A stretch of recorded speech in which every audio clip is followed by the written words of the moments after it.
તૈયાર છે potato fingers. ઉપરથી પેરી પેરી મસાલો સ્પ્રિંકલ કરીએ.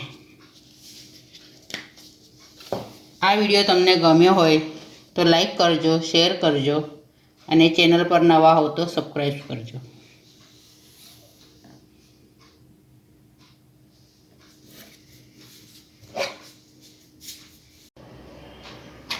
આજે હું બનાવવાની છું પોટેટો ફિંગર્સ. એની માટે મેં 2 બાફેલા બટાકા લીધા છે અને એને મેશ કરી નાખ્યા છે. હવે એમાં હું ચીલી ફ્લેક્સ,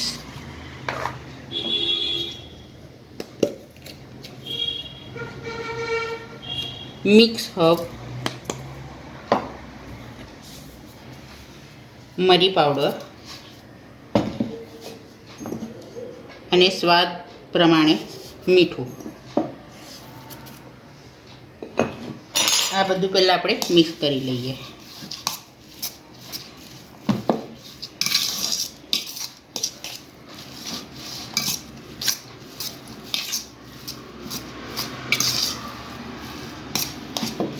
હવે આમાં આપણે કોર્નફ્લોર નાખીશું. 2 ચમચી જેટલી કોર્નફ્લોર નાખ્યો છે. હવે આને આપણે બધું મિક્સ કરી લઈએ.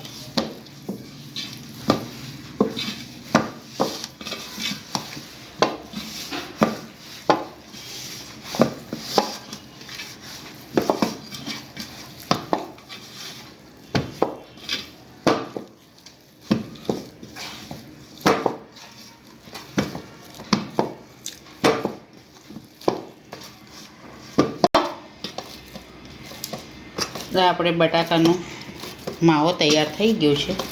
હવે આપણે આ એક બેગમાં નાખીશું.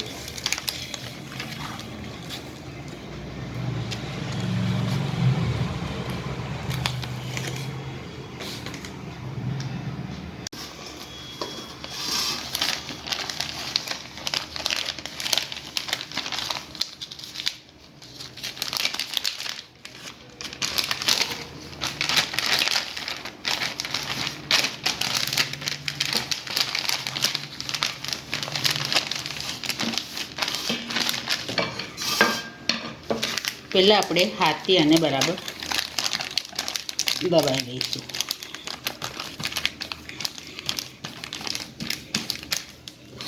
પછી હલકા હાથે ઉપરથી આપણે વેલણ ફેરવી લઈશું.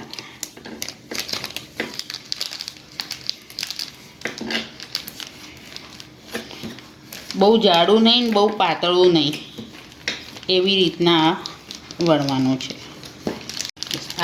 આ રીતના પ્લાસ્ટિકની બેગમાં આપણે તૈયાર કરી લીધું છે. હવે આને પેક કરીને 3 કલાક માટે આપણે ફ્રીઝરમાં મૂકી દઈશું.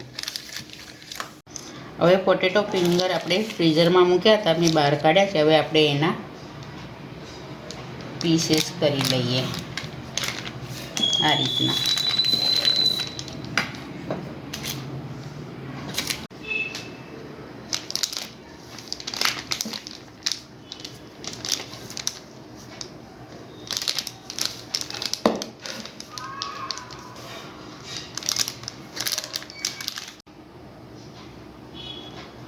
કટ કરીને તૈયાર છે પોટેટો ફિંગર્સ. હવે આપણે આને તળી લઈએ.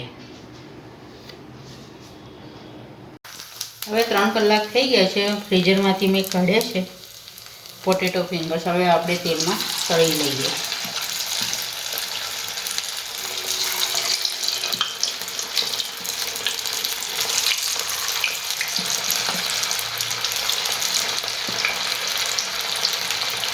ધીરે ધીરે બરફનું ઉપર કોટ થઈ ગયું છે એટલે ધીરે ધીરે તેલમાં નાખવાના, નહીં તો તેલ ઉઠશે બરફના લીધે.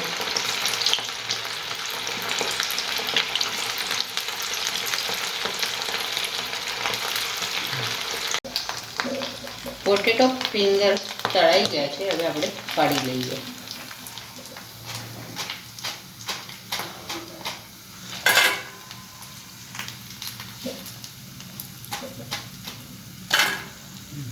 તૈયાર છે પોટેટો ફિંગર્સ. ઉપરથી પેરી પેરી મસાલો સ્પ્રિંકલ કરીએ.